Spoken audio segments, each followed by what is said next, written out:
Everyone, आज हम सीखते हैं नंबर्स के बारे में। सबसे पहले हमारा प्राइम नंबर्स यानी कि अभाज्य संख्या। तो प्राइम नंबर्स होते क्या हैं? जिसके केवल क्या हो, दो फैक्टर यानी कि गुणनखंड हो, वही क्या होते हैं हमारे प्राइम नंबर्स। तो दो फैक्टर कौन कौन से होने चाहिए?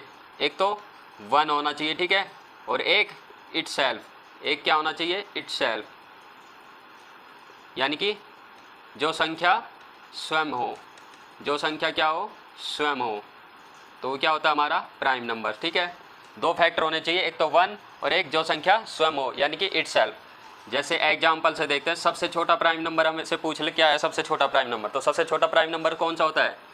2।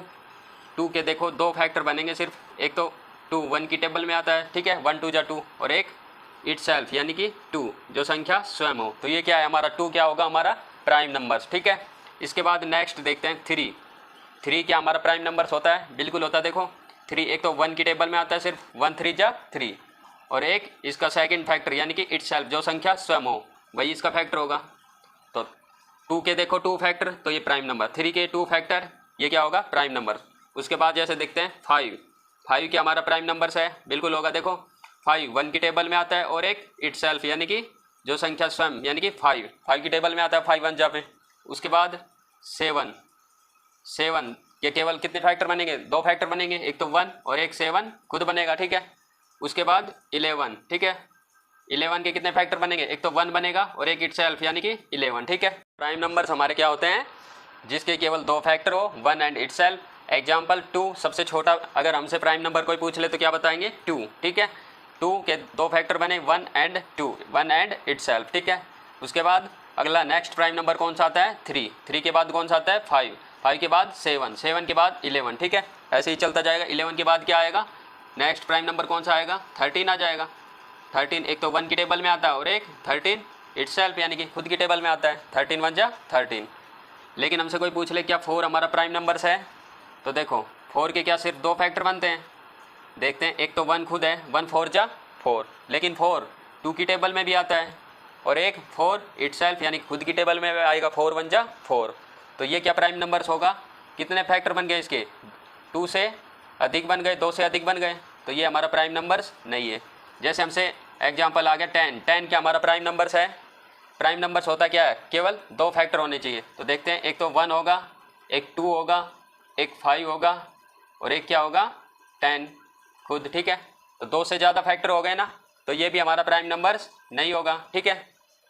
अब हमसे कोई पूछ ले 1 से लेकर 100 तक में कितने प्राइम नंबर्स होते हैं, ठीक है, 1 से लेकर 100 तक में कितने प्राइम नंबर्स होते हैं? तो हमारा आंसर आएगा कितने होते हैं? 25, ठीक है।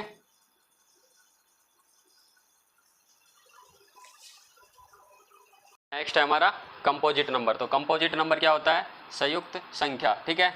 तो कंपोजिट नंबर होता है क्या है? जिसके 2 से अधिक फैक्टर हो, ठीक है, यानी कि गुणनखंड हो। जिसके 2 से अधिक गुणनखंड हो वो क्या होता है? हमारा कंपोजिट नंबर।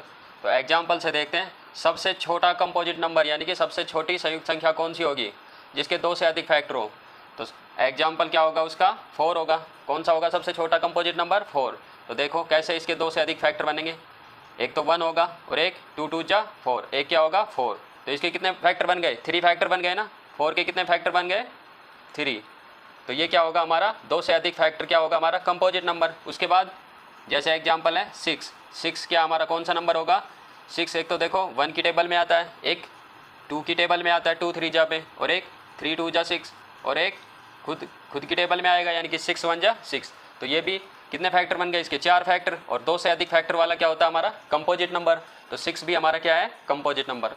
उसके बाद देखते हैं 8 कौन सा नंबर है? देखो 8 एक तो 1 की टेबल में आता है, तो क्या क्या फैक्टर बन गए 8 के? एक तो 1 बन गया, एक 2, और एक 4 की टेबल में आता है, 4 2 जा पे, और एक इटसेल्फ यानी कि 8 की खुद की टेबल में आएगा, 8 1 जा पे।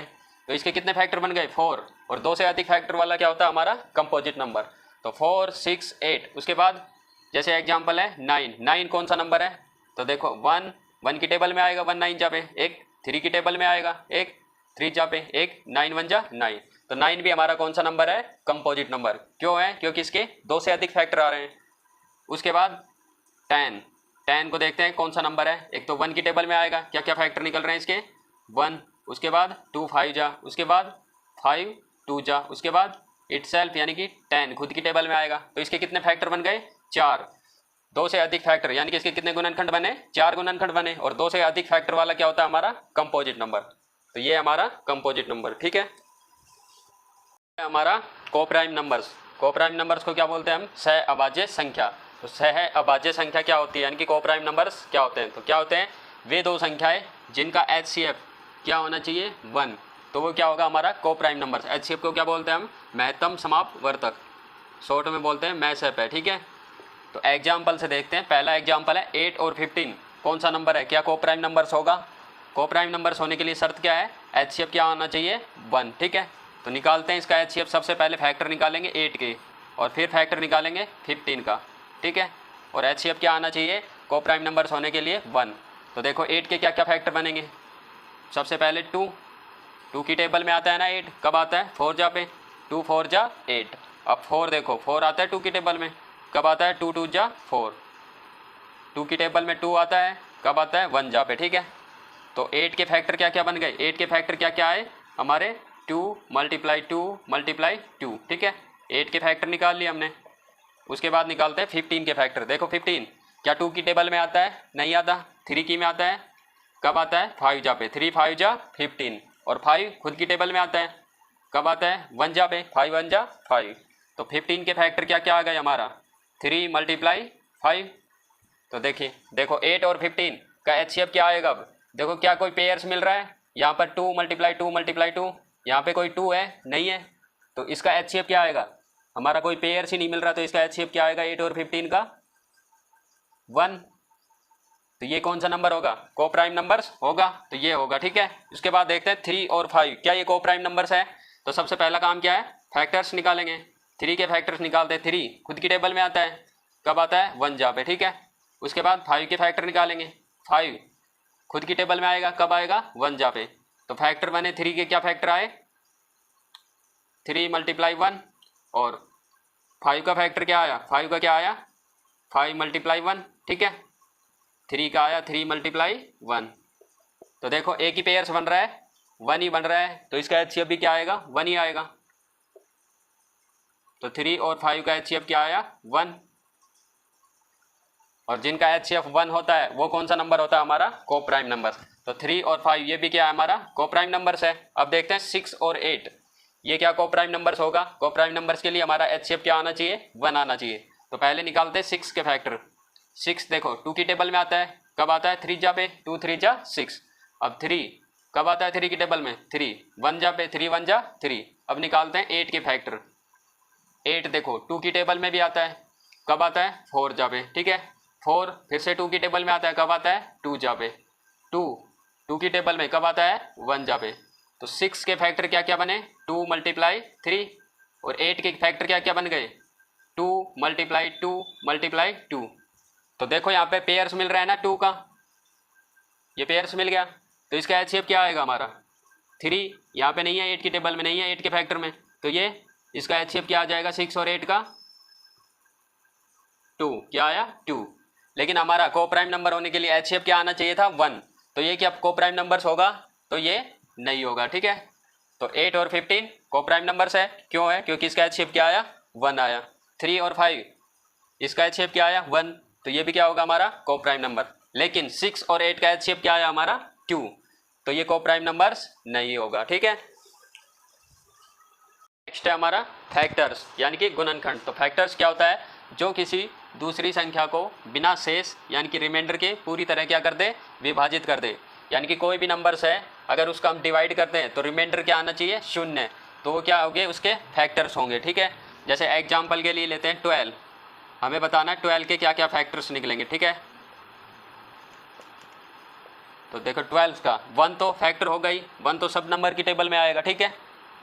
1 × 12 और रिमाइंडर क्या बचेगा? 0 बचेगा। उसके बाद देखो क्या 2 है 12 का फैक्टर? बिल्कुल है। 2 6 जा क्या होता है? 12। और 12 में से 12 रिमाइंडर क्या आया? 0, यानी कि पूरी तरह से क्या हो गया? डिवाइड हो गया। तो 12 का नेक्स्ट फैक्टर क्या आया? 2। 2 के बाद क्या 3 होगा? 3 4 जा क्या होता है? 12। रिमाइंडर क्या बचा? 0। तो 3 भी इसका फैक्टर होगा। उसके बाद क्या 4 होगा? 4 3 जा क्या होता है? 12। और रिमाइंडर क्या बचेगा? 0, यानी कि पूरी तरह से डिवाइड हो रहा है। तो इसका नेक्स्ट फैक्टर क्या आ गया? 4। 4 के बाद 5 क्या होगा, 5 नहीं होगा, क्योंकि रिमाइंडर क्या बचेगा, 5 2 जा 10 और क्या बच गया रिमाइंडर 2। लेकिन फैक्टर होने के लिए पूरी तरह से क्या होना चाहिए, डिवाइड होना चाहिए, रिमाइंडर क्या आना चाहिए यानी कि 0, तो 5 नहीं होगा। उसके बाद 6 2 जा क्या होता है 12, पूरी तरह डिवाइड हो रहा है। उसके बाद नहीं तो 7 होगा ना 8 होगा, उसके बाद कौन सा होगा 12 1 जा क्या होता है 12, रिमाइंडर क्या बचा 0। तो 12 के क्या क्या फैक्टर्स आए हमारे 1 2 3 4 6 और 12। ऐसे ही एक और एग्जांपल देखते हैं, 15 के फैक्टर्स बताने हमें 15। तो 15 के क्या क्या फैक्टर्स होंगे, देखो 15 के फैक्टर्स बताओ। 1 तो आएगा ही, 1 के बाद क्या 2 होगा, नहीं होगा, 2 7 जा 14, रिमाइंडर क्या बच गया 1, लेकिन रिमाइंडर क्या बचना चाहिए 0 फैक्टर होने के लिए, ठीक है। उसके बाद क्या आएगा इसका फैक्टर 3 5 जा क्या होता है 15, रिमाइंडर क्या बचा यानी कि पूरी तरह से डिवाइड हो रहा है, तो नेक्स्ट फैक्टर क्या आ गया 3 के बाद क्या आएगा 5 3 जा क्या होता है 15, पूरी तरह से डिवाइड हो रहा है। उसके बाद 6 7 8 कुछ नहीं होगा, नेक्स्ट कौन सा होगा 15 खुद होगा, 15 1 जा क्या होता है 15। तो ऐसे निकालते हैं हम फैक्टर्स, ठीक है। नेक्स्ट है हमारा 5 ओड नंबर्स यानी कि विषम संख्या। तो ओड नंबर्स क्या होते हैं, ये क्या होते हैं, पहचानने की ट्रिक क्या है, 2 से पूरी तरह क्या 2 से पूरी तरह क्या विभाजित नहीं होते हैं, ठीक है। तो कैसे, यानी कि जैसे हमारा पूछ ले 15 क्या ओड नंबर है, तो हमें क्या करके देखना है 2 से डिवाइड करके देखना है, 2 7 जा 14, रिमाइंडर क्या बच गया 1। तो क्या है 2 से पूरी तरह विभाजित नहीं होते, तो वो कौन से नंबर होते हैं ओड नंबर्स, यानी कि रिमाइंडर बच रहा है। तो ये क्या है 2 से पूरी तरह डिवाइड नहीं हो रहा ना, रिमाइंडर बच रहा है, तो ये क्या होगा हमारा ओड नंबर्स। और कैसे पहचान सकते हैं ओड नंबर्स को हम, जिस संख्या का अंतिम अंक अगर ये नंबर आ जाए 1 3 5 7 और 9, ठीक है, ये 5 नंबर अंतिम अंक यानी कि यूनिट डिजिट वाला, यूनिट डिजिट पे ये नंबर आ जाए 1 3 5 7 9, तो वो क्या होंगे हमारे ओड नंबर्स, ठीक है। जैसे देखो एग्जाम्पल है 6 5 3, तो देखो अंतिम अंक क्या है इसका, यानी कि यूनिट डिजिट इकाई अंक क्या है 3, तो 3 ओड नंबर्स होने के लिए कौन से नंबर आना चाहिए 1 3 5 7 9, तो यहाँ पे क्या आ रहा है 3, तो ये कौन सा नंबर होगा ओड नंबर्स। लेकिन जैसे ये एग्जाम्पल है 72, तो यूनिट प्लेस यानी कि यूनिट डिजिट इकाई अंक अंतिम अंक क्या आ रहा है 2, तो क्या यहाँ इन नंबर में 2 है, नहीं है, तो क्या ये ओड नंबर होगा, नहीं होगा, ठीक है। तो ऐसे हम पहचानते हैं ओड नंबर्स को, कैसे 2 से डिवाइड करेंगे, रिमाइंडर बचेगा तो वो ओड नंबर होगा, रिमाइंडर नहीं बचेगा तो वो इवन नंबर होगा यानी कि सम संख्या होगी, ठीक है। तो वो नेक्स्ट में सीखेंगे। नेक्स्ट और कैसे पहचान सकते हैं, जिस संख्या का अंतिम अंक यानी कि यूनिट प्लेस पे कौन कौन से नंबर होने चाहिए 1 3 5 7 9, इकाई वाला अंक क्या होना चाहिए 1 3 5 7 9, तो वो क्या होगा हमारा ओड नंबर्स, ठीक है।